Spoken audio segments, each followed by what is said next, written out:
What's going on, guys? Welcome to another episode of Healthspan Academy. I'm your host, Craig Shearhart, and joining me today is my special guest, Dr. Stephan Poulter. Stephan is a licensed clinical family psychologist in Los Angeles, and he's been practicing in mental health as a professional mental health professional in the last 35 years.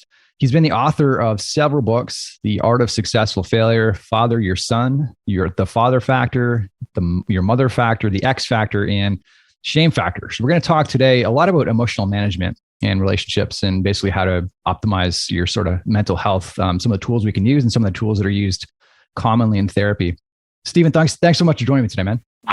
Craig, it's an honor to be here, and anything we can do to help guys and women work with the emotional side that sometimes is very hard to interpret or understand. Absolutely. It's I feel like everyone in the world can relate to this problem just on some level. So let's talk about how this all began for you. Did you always want to get into mental health, or how did you kind of stumble into this field? You know, in my former life, I was a police officer. Oh, wow. And I did that through my mid-20s, like 23 to 31. Okay. In my 30s. And I always wanted to work with people. And I thought this would be a great way to learn about people. And I learned a lot more than I ever expected. That's amazing. Learned a lot more. Yeah, learned a lot more. And I found there was always this crisis, but after we left, who's really going to clean it up? Right. Who's really going to clean up the mess? Yeah. And that's kind of just, Craig, throughout my life, I always wanted to work with people. Right. That's always kind of been mine. And okay. I went to seminary, but I thought I wanted more of a wider range. And that's how I kind of ended up in psychology. Cool. That's awesome. So yeah. And obviously clinical experience kind of led to some books. So we're going to talk a little bit about Shame Factor. I read through that, which is a very cool read. Even though I don't feel like I actively deal with shame, I still identified with a lot of it, and it's still really helpful. A lot of the tools you talk about is awesome. And the first thing that stood out is just the definition, because it's kind of one of those weird emotions. Like, how do you even define shame? You have a very specific kind of unique definition. How do you describe shame as your definition? You know, Craig, I'm just going to read it. And then, sure. Because it's shame factor, it's a primary emotional wound, not a secondary. It's a belief based on a particular action. It tends to be a paralyzing emotion, mental, psychological state of mind that distorts our view of ourselves and our world with others, and ultimately prevents us from developing loving sense of ourselves and secure relationships. Right. And one of them is the fear of being discovered. That's one of the emotions. The impending doom that something bad's going to happen. Not anxiety, which is more situational. Right. Shame, the best knowledge I heard, shame is like looking at ivory, or, there's grains in the ivory that you can't get out. You can wash the mud off, which might be anxiety or depression, but this is inside the ivory. It's deeply internalized. Yeah, deeply rooted. Yeah. Right. So you kind of alluded to the sort of worst case scenario. If this doesn't get dealt with, that it just sort of manifests itself. So as a worst case scenario, you feel shame. And if we don't manage it properly, what is like the worst case scenario? How do things sort of snowball in your mental health spectrum? I equate shame with emotional cancer. As we know, Craig, cancer, if you don't address it, it keeps growing. Right. Because it's rebellion against the body. Or shame is rebellion against your best self. Right. A loving self. So over time, if you don't address it, that sense of hatred, self-loathing, a sense of feeling like a failure will just continue to grow and make your life very small. Right. And that just sounds a lot like depression, and almost like leading into suicidal thoughts, because it's kind of a worst case scenario, which is like, so obviously it's important. So the first step, I think, it's one of those things that if it is deeply rooted, it's hard to even recognize. So, and you have some self-assessment tools in there on how to even know if you are feeling shame. So how does that process work? How does one know if they are feeling shame? It's interesting, Craig, what you said a lot. I have a lot of people say, well, I don't really feel I have much shame. Shame is very insidious. I mean, it just doesn't, it's not right on the surface. Right. Shame is I use it from a scale of 0 to 10. From 0 to 2, it doesn't impair your life. You can feel bad at times, but shame is not guilt. I want to differentiate. Guilt's related to a specific action, where shame is related to a state of mind. Right. a state of being. Right. And that's where the departure is. Fair enough. And so you once you've discovered that you've got this, suppose that, one-on-one therapy is an option. How do you start to work through that in yourself? Is there a certain strategy you can use to change your self-talk and sort of getting yourself unstuck? Yeah. And I think, recognizing the cycle, and I talk about 7 emotional triggers. I'm just going to pull them up. Sure. Great. Where one of the most common is the imposter syndrome.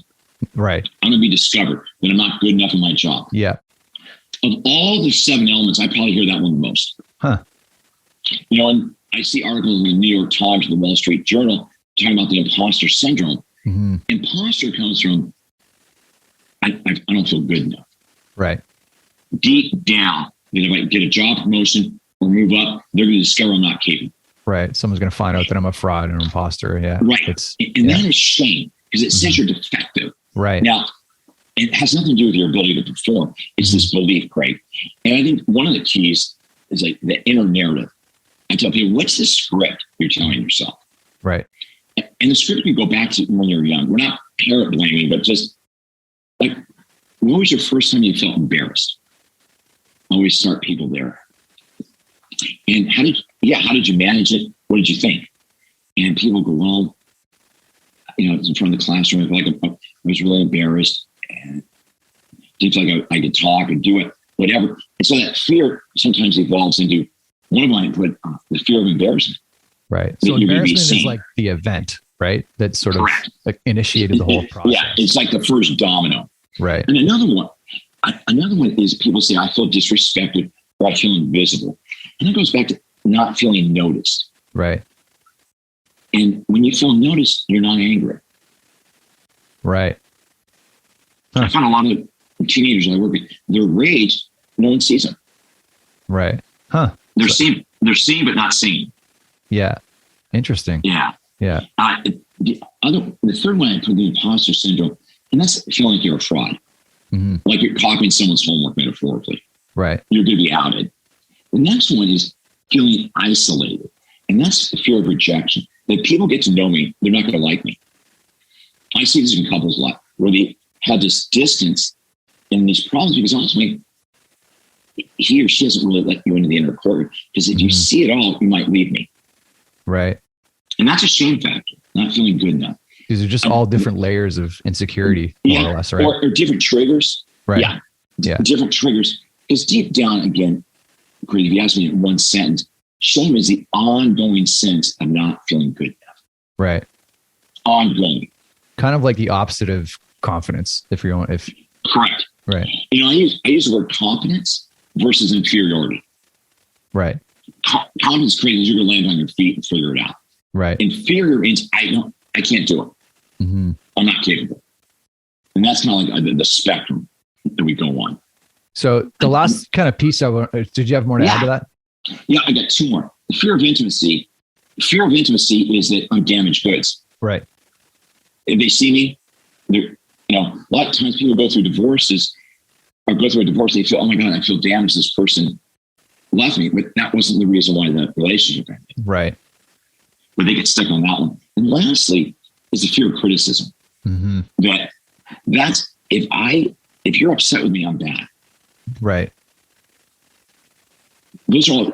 Yeah, I love that. So, and I think my mind goes straight to the fixed mindset versus growth mindset when you start talking about criticism. Yeah. So that, and the last thing I wanted to ask you about was like preventative measures. And is that, I feel like mindset's kind of like almost like a buzz term, but do you see that as sort of the long-term solution, is flipping your script so that, you're in that growth mindset. So there are no failures. It's just learning experiences. And so you interpret everything as constructive and growing instead of like shaming kind of events. Yes.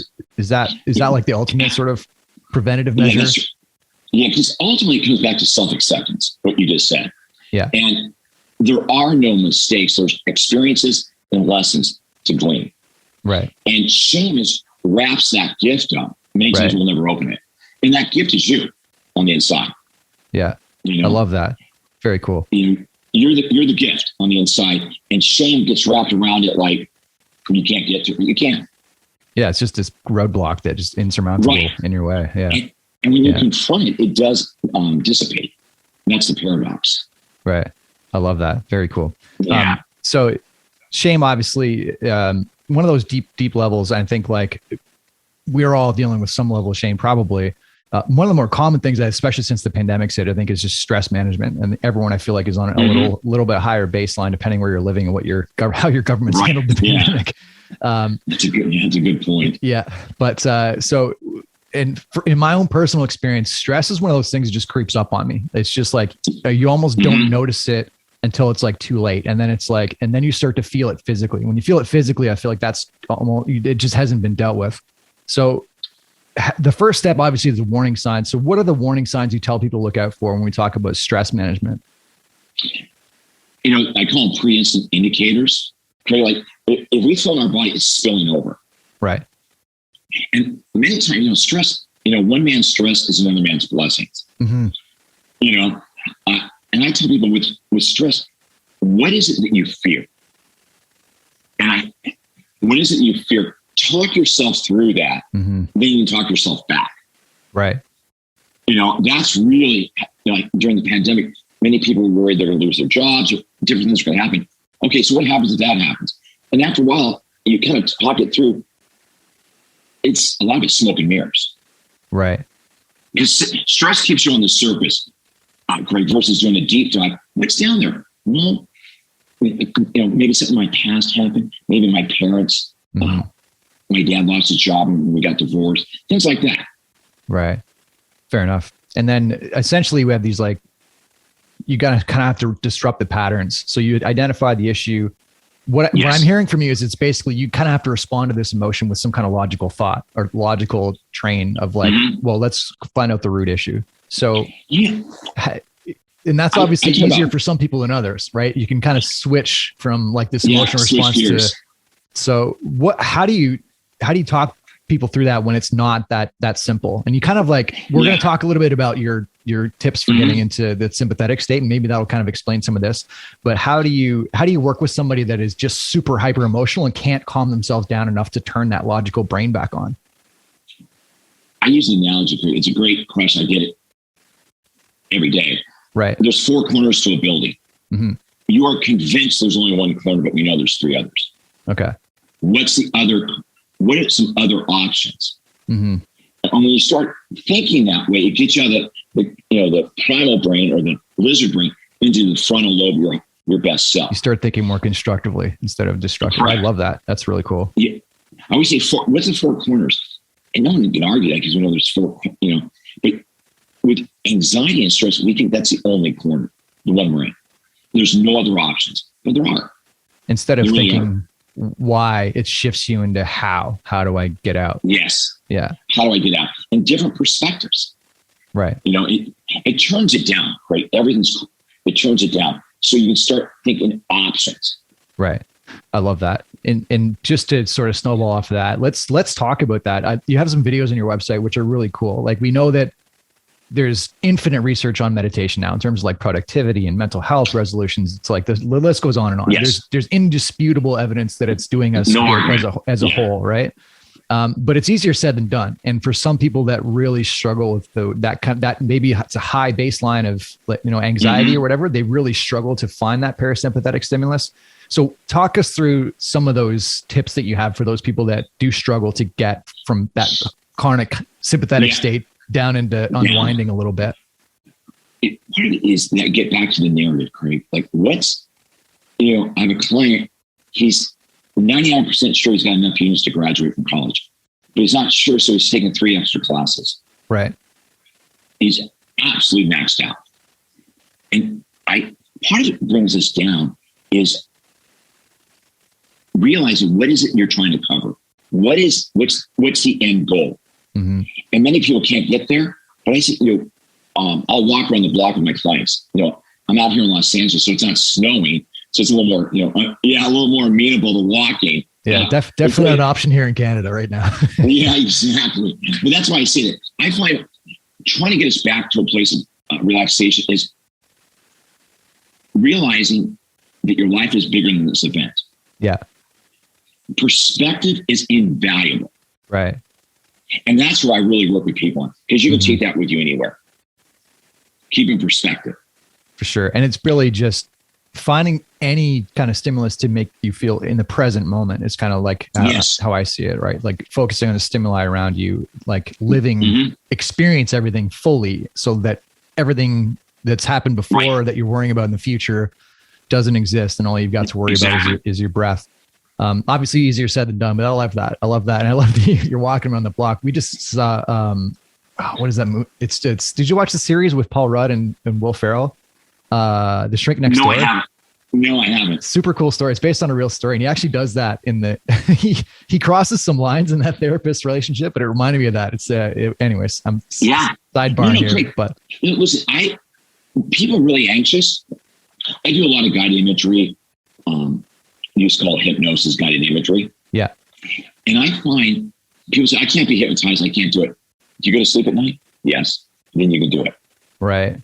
And then you can do it. But it's about control. Part of this great is letting go of control, but the world's not going to end if I'm not holding it. Right. So true. I'm like knuckling it. It's such a simple concept, but it's crazy how complicated that is for us to like actually live it. Right. It's so much easier said than done. So let's talk a little about emotional harmony. And that's like, I don't know if that's a technical term. It's just what it's a great term. I like it. So, and how I judge my own personal happiness as a whole is how much hormonal balance I am, or emotional balance I am, in terms of like how often am I feeling anger or stress or, happiness, joy, that whole thing. Cause we have to feel it all, but we can feel, if we feel too much of some stuff, it throws us out of whack.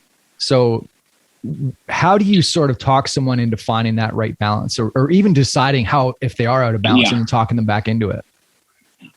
2 points, Craig, I go with. One, curiosity versus judgment. Right. Not to judge your emotion, but be curious what's going on. Right. Just observing it.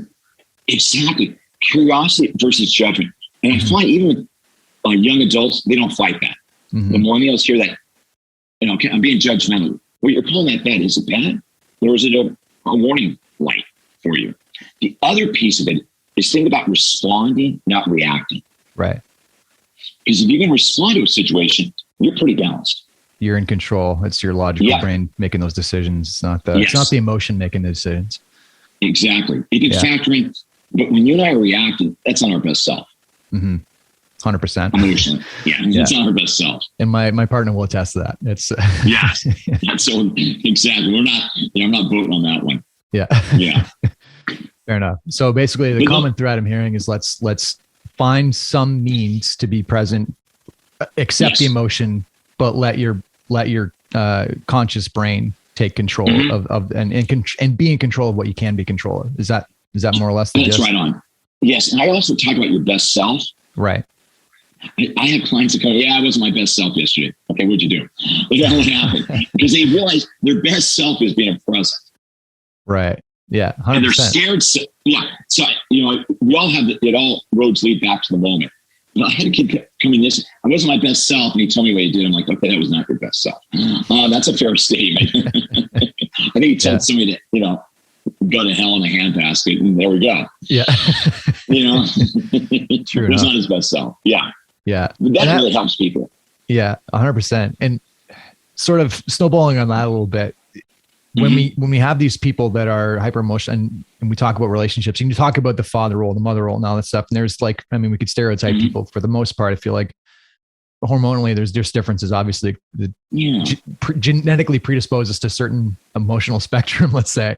And that I think is in the male role, and typically, and I'm overgeneralizing, but I feel like it's harder sometimes to be that emotionally available to someone that is, feels more of the spectrum, I think. So when you're talking like through a relationship like that, how do you find that common ground? How do you when someone is just feeling something and no matter what you say with your logic, it's just not connecting to their emotion? How do you structure that conversation, or how do you coach someone through finding that structure in that conversation to find that common ground? That happens in couples therapy 95% of the time, but maybe 90, maybe 99. Yeah. Great. first of all, when someone's emotionally upset, I use the word emotionally intoxicated. Right. Like, you can't reason with someone when they're drunk. Wait till they're sober. Exactly. And many times I, with one person being very emotionally charged and the other person doesn't know what to do, is talk about it ahead of time. What is it that you would like from me? Yeah. And more times than not, it's just someone to hear you, not fix it. I tell guys, when in doubt, do not fix it. Yeah. When in doubt, do not. Okay? Unless you're asked to listen. There's been studies done that listening in itself is curative. Yeah. And that contains the person that feels out of control. Right. So it's almost like the light that goes off for me is like motivational interviewing. Like, you're almost helping them figure it out for themselves. Just let them talk, be non-judgmental in your responses, that kind of stuff. And I want to say neutral. Right. So neutral. Yeah. So, and in my own experience, I'm hearing that she wants me to meet her emotionally, which I don't know if that's the real solution there either. I mean, I don't know. Let's not turn this into a let's fix Craig's emotional relationship chat. But a lot of guys wonder, she wants me. And if you're listening, she feels your presence. Right. So you're already there. That's the stimulus that we need, right? Bingo. Yeah, fair enough. If someone's listening, they're looking at your phone, not looking at their phone, but they're tracking you. You're feeling heard. Yeah, exactly. And that is the power. That is 90% the most powerful thing you can do.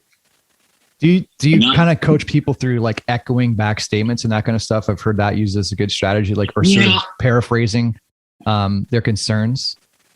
I find that sometimes very robotic. Right. Very robotic. If you're listening, you can summarize it for them. Right. I find that to be better, more productive. Okay, that makes sense. Because they know what they just said. Yeah. But they may not understand the totality of it. Right. And asking questions is never, explain to me what's happening here. Why does that happen?